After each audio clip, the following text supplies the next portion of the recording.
And we are live. You know, a little known fact about the past of Adam Dowd is I used to be a musician. And during that time, I wrote a song called Legions of Evil.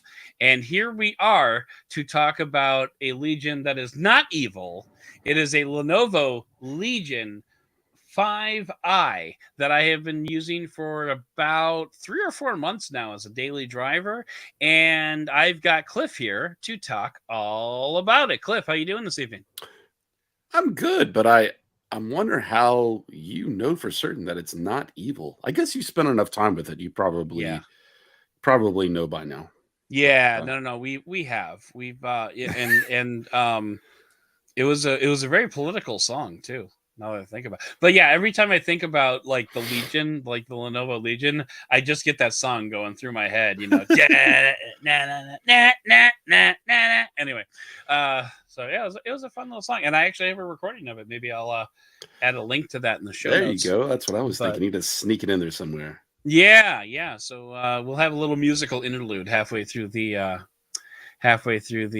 review. No, that's not true at all. But no, we are here to talk about the computer that I have been using on the daily for it's been since before Christmas, so it's definitely been at least almost 3 months, if not four. I've had it since October, but I had kind of like a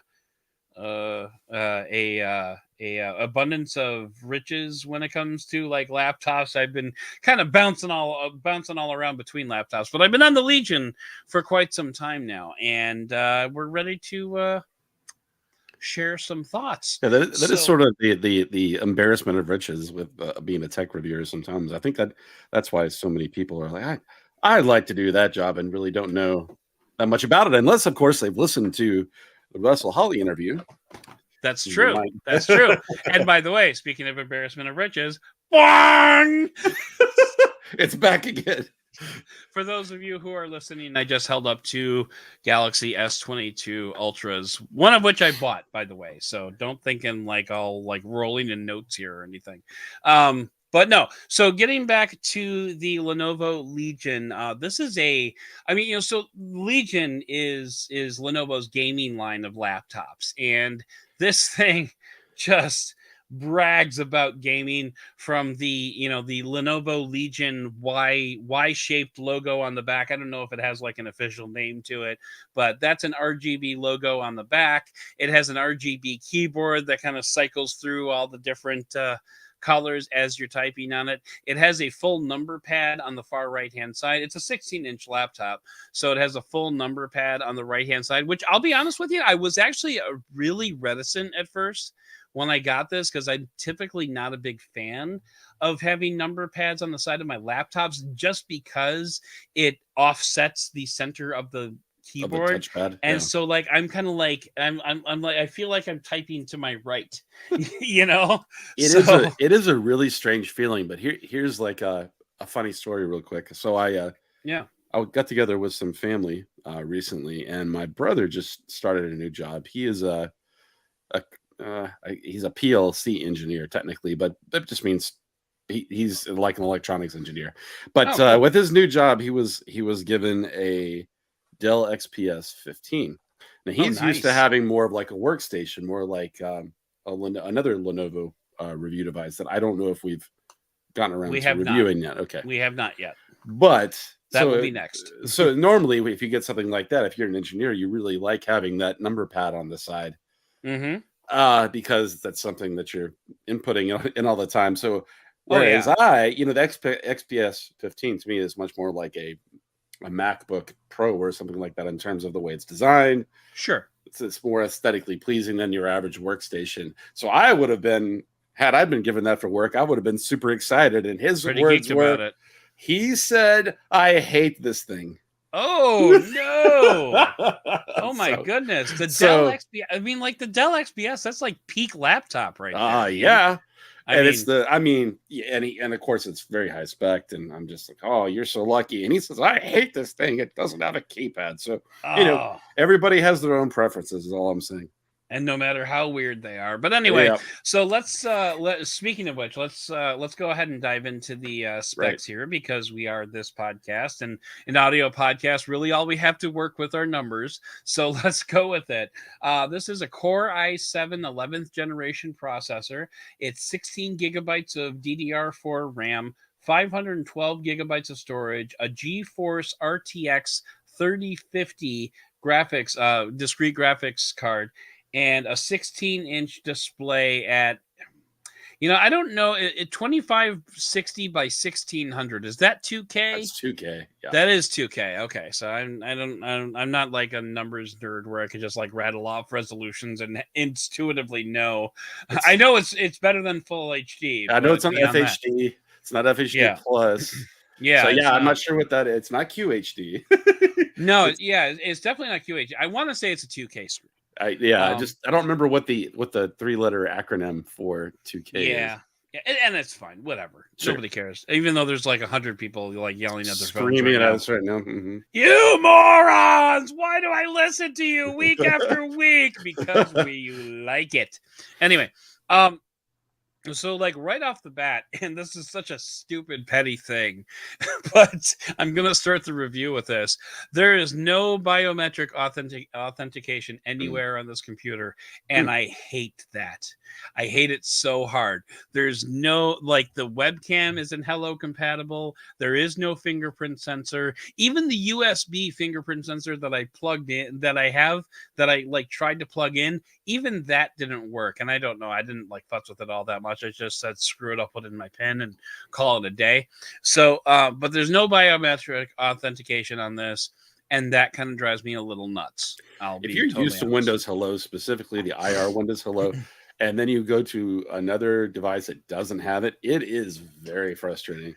Like a fingerprint sensor is nice, but it's just not the same. Right. Well, I mean, I've been using my M1 Mac for, that work issued me, Right. and that has Touch ID, which is quite nice. Mhm. And the P series laptop that I have from Lenovo, that has a fingerprint sensor on it. Mhm. So, I can't say that I'm not looking forward to switching back over to that in order to use this, but the one reason why I wanted to use this was because of the raw power that you get with this. And this is kind of like, a mid-range gaming laptop, but it's a mid-range gaming laptop. It's got the horsepower behind it to run like one of my favorite things.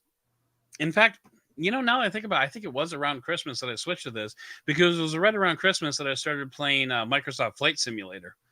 And that is a huge game, by the way. That takes up probably almost a quarter of the 512 gigabytes of storage that I have. Ridiculous. And then of course they have all the expansions for all the different airports, so it just keeps taking up more and more space. And I forget what my frame rate was. I don't have any lag or stutter when I'm playing that game, and I know that's a very intensive game. So, but I forget exactly what the frame rate was. I want to say, does 49 frames per second sound crazy? No. Okay. I mean, it's okay. Okay. I want to say that's what it was. It was somewhere, I want to say, in the 40s or 50s. It's honestly, I've been crazy at work, so it's honestly been probably about a month since I last played Flight Simulator. But anyway. Yeah, I'm a good reviewer, really I am. But no, so I mean, you get really decent power out of this thing. If I hadn't stopped making videos, I would be able to tell you about video making performance, but I stopped making videos, so oops. I could tell you it renders podcasts pretty quickly, which is nice. I mean, audio rendering is not necessarily the easiest thing in the world, so it's got that going for it. But and you're using Audition, right? As far as your I am using Audition. Which is able to take advantage of the GPU, I believe, for offloading it. So yeah, I would say, even though it's technically a gaming laptop, I mean, yeah, definitely having those discrete graphics helps a lot. Yes, it does. So one of the interesting things about being on this is it has brought me back to Windows, and Windows 11 specifically, because this laptop is Windows 11 ready. It did not ship with Windows 11. So I did have to upgrade to it. But I've been kind of digging the Windows 11 lifestyle. It hasn't worked exactly how Microsoft promised it, but it has been working pretty well, I would say. The one thing that's missing, and we can actually talk about this a little bit, because it's pursuant to the laptop. But one thing about Windows 11 is when you disconnect your external screens, and I've got two. I'm pushing a Lenovo. Oh, and actually, that's due for a tech as well. I'm pushing a 24-inch Lenovo monitor, and I've got my 32-inch curved monitor along with the laptop screen. So I've actually got three screen setup here, which is a little crazy, but when you disconnect those monitors, Windows is supposed to remember like the position of those windows. So when you plug it back in, it drops them right back where they were. It's not doing that. It's still kind of vomiting all your windows onto the one main screen, and then just says, I don't know what to do. I have heard multiple people say the same thing. So it's not just that laptop. It's definitely a Windows 11 thing. Now, one thing that is weird that, I was actually debating whether or not to bring it up, but I suppose it is germane to the conversation. But for some reason, when I launch a website with streaming video on it, and that can be Netflix, that can sometimes be Amazon Prime, that can sometimes be Hulu, more often than not, the Lenovo monitor, which I use, you might remember the tech I did for the pluggable cable that does the USB-C to HDMI. Yes. That screen will go completely blue. And like it still registers as a screen. Like I can move my mouse like into the blue unknown there, and like it doesn't just stop at the edge of the screen, is what I'm trying to say. Right. Now it doesn't always happen with just that monitor, though. Sometimes it happens with the curved monitor as well. So it's not a pluggable issue. It's not a pluggable issue as far as I can tell. I think it is like it's either a Windows issue, or maybe it's something with like the graphics processing with this particular graphics card or something like that. I don't know. But regardless, I haven't been able to watch Netflix on this computer, which is kind of irritating, I'll be honest with you. That is really odd. Yeah. And it's and like Netflix always fails. Other streaming services sometimes fail. So yeah, it's just a weird little thing. And like you said, it's not a pluggable issue because it happens to both monitors. Never happens to the laptop monitor. So there's that. I mean, it's just one of those weird things. And I'm sure you could probably pick up any laptop and go through the same setup that I have, and probably something is going to F up somewhere, and that's fine. I get that. I'm not going to necessarily blame the laptop entirely, but it is a little irritating. I'm going to be totally honest. Yeah, hopefully that's something as far as Windows 11 is concerned that continues to get better, because I mean, it could be a Windows 11 bugaboo, or a driver issue, or something like that. I really there could be a lot of different things, and I'm not the hardware troubleshooter I used to be. I was going to ask, though, speaking of displays, how is that display?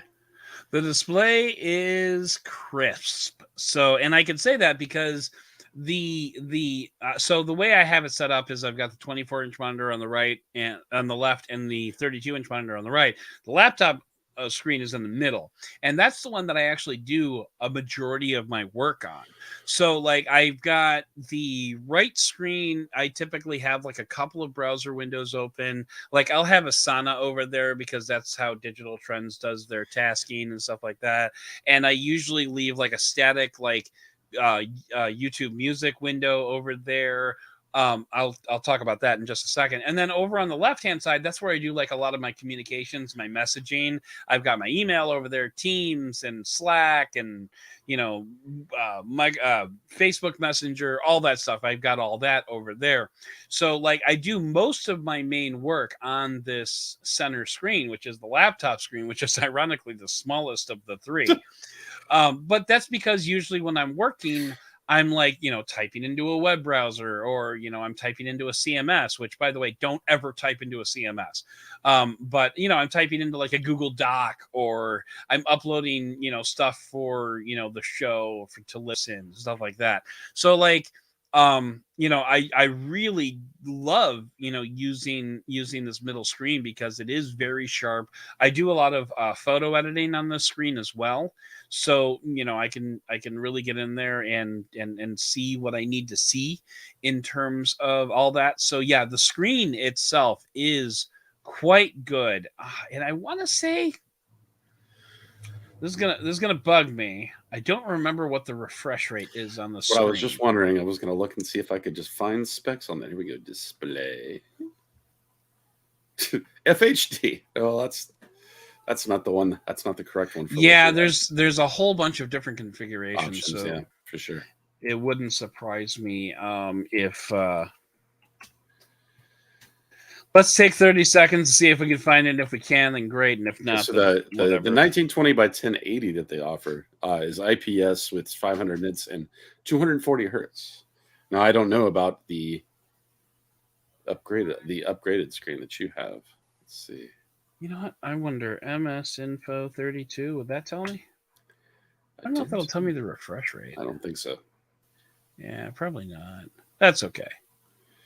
Oh, the color is Phantom Black. Okay. There. Mystic Bronze. Anyway, no, there's nothing here. Let me look under just hardware components, display, 165 hertz. Yeah, so MS Info 32 does tell you that. So yeah, it's 165 hertz refresh rate. Once again, I don't care. So I'm sure it's wonderful and I'm sure it's beautiful when you're scrolling stuff. I don't care. I can't see that kind of stuff. Well, I think where that makes more of a difference is when you're gaming. Mm-hmm. So you don't get the ghosting and all that fun stuff. Ironically, actually, on when I'm doing that, I'm actually using the 32-inch monitor. So of course I am, and that actually, I think my 32-inch monitor is also 165 hertz. So if I remember correctly, because I believe it was a gaming monitor before I bought it and turned it into a sound editing monitor. But no, so like the one thing I did want to mention was one of the cool things that I can do with Windows 11 is you know, Windows 11 has the multiple different window sizing options. So if you like point at the maximize button but don't actually click, you get, you know, several different options of doing like a left or right, or you can do split your screen into thirds. You can split your screen into other thirds where like the two sidebars are narrower than the middle window, etc., etc. So what I usually do is I will do that with YouTube Music, the YouTube Music window that I have, and I will set that as the bottom half. You know, I'll split my screen in two, and then I will split the right side into two as well. So, and I'll do that one as the bottom half, and I'll dump a couple of browser windows into the other two panes, and then I drag that center bar down. So really, all I can see is the play bar on YouTube Music. So I've got basically two full-size browsers on my right that I can play with, and an itty bitty living space for YouTube Music. Yeah, but that's all you need. Once you get your music going, you know, it's unless you need album art, which I don't. But I mean, like, and the thing is, like, I have bogged this thing down. Like, I have thrown so much at this computer. Like, you know, even when I was playing like Windows Flight Simulator, Microsoft Flight Simulator, I would have Google Earth open as well to like help me navigate, because I don't know where anything is outside of Chicago. So, and like the mapping in Microsoft Flight Simulator is not terribly helpful. So like when I was trying to do like when I was trying to do like passes around like Disney, just to like fly over Disney and see what it looked like, you know, I had to have Google Earth open so that I could, you know, actually navigate from Orlando's airport to Disney, because I had no freaking idea where it was. So, but I mean, like when you think about it, Google Earth by itself could be a graphically intense program, and I'm throwing Microsoft Flight Simulator into it as well. So, I mean, like, this thing has power to spare. I'm not worried about that at all. I am, unfortunately, very bothered by the lack of biometric authentication. I really wish it had that, especially for the money that Lenovo commands for these types of for for sure. these types of laptops. I mean, how hard is it to put in a fingerprint sensor?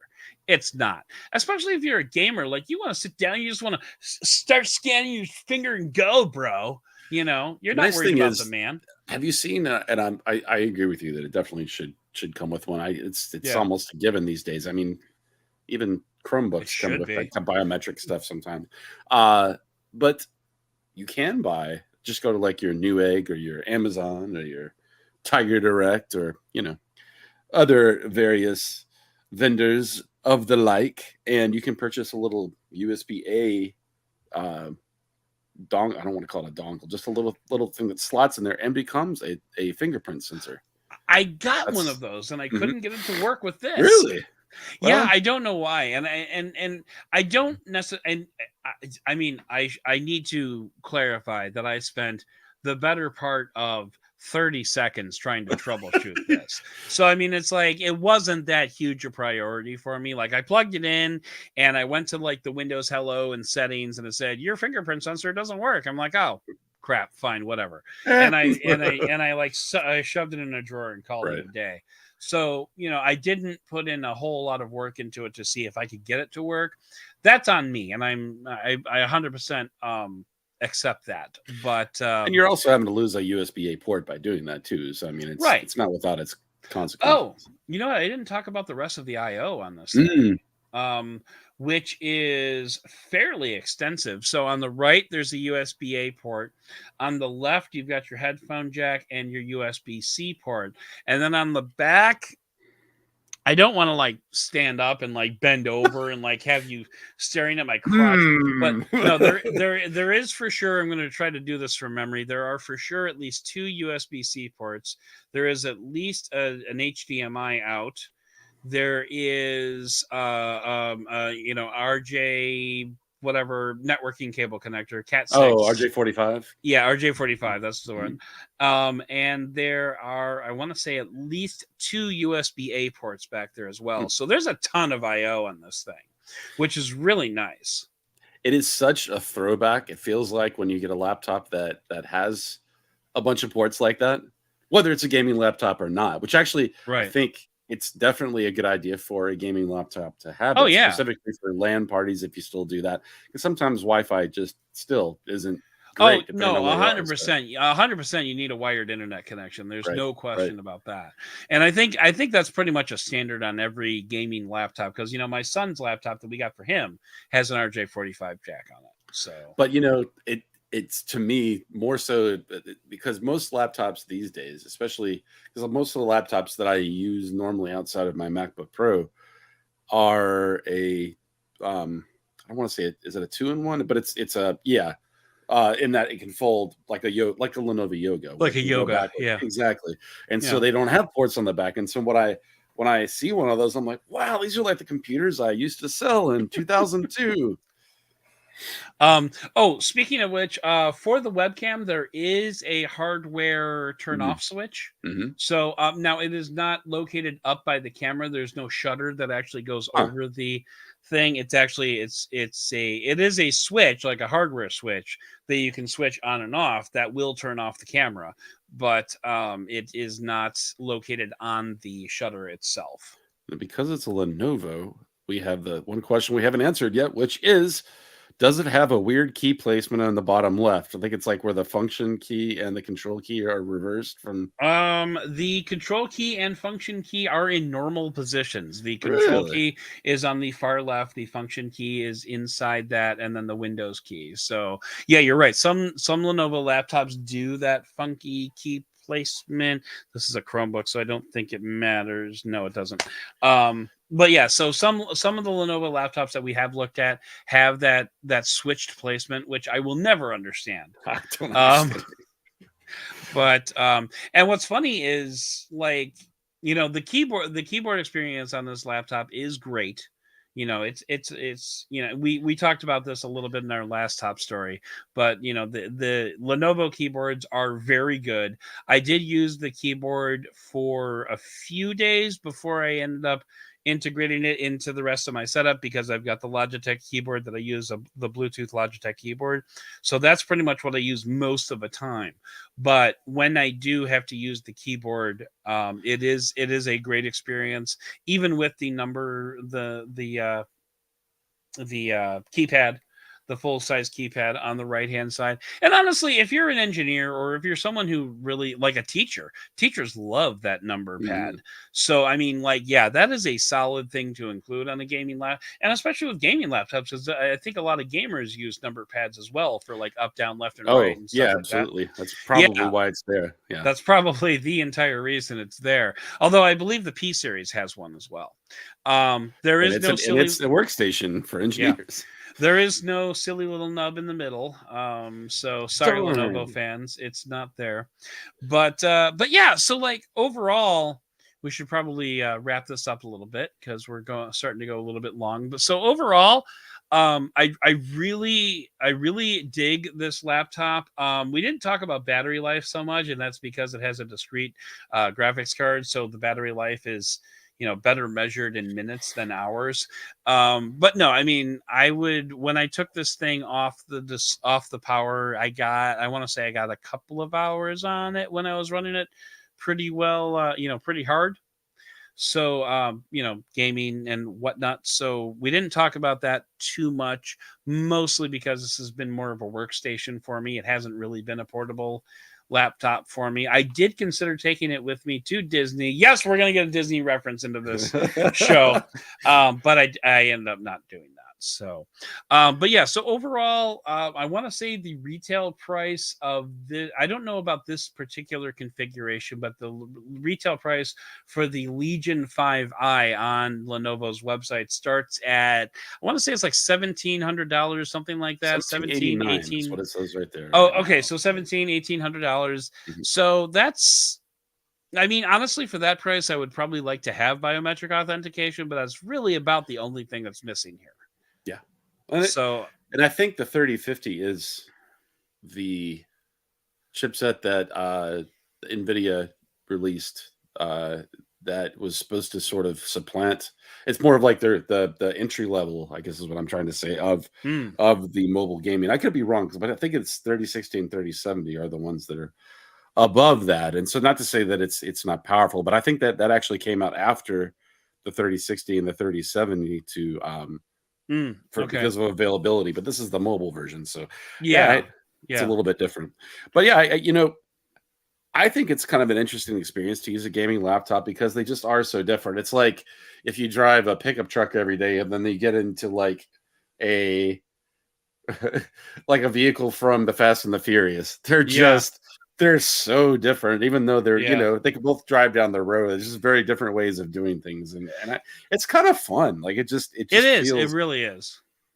Yeah, it's a very solid experience, and like I said, the things that I do like about it are the generous I/O that's on the back and the sides of the computer. You can plug anything you need to in here. I definitely like the wired internet connectivity because honestly, a lot of laptops just don't have that.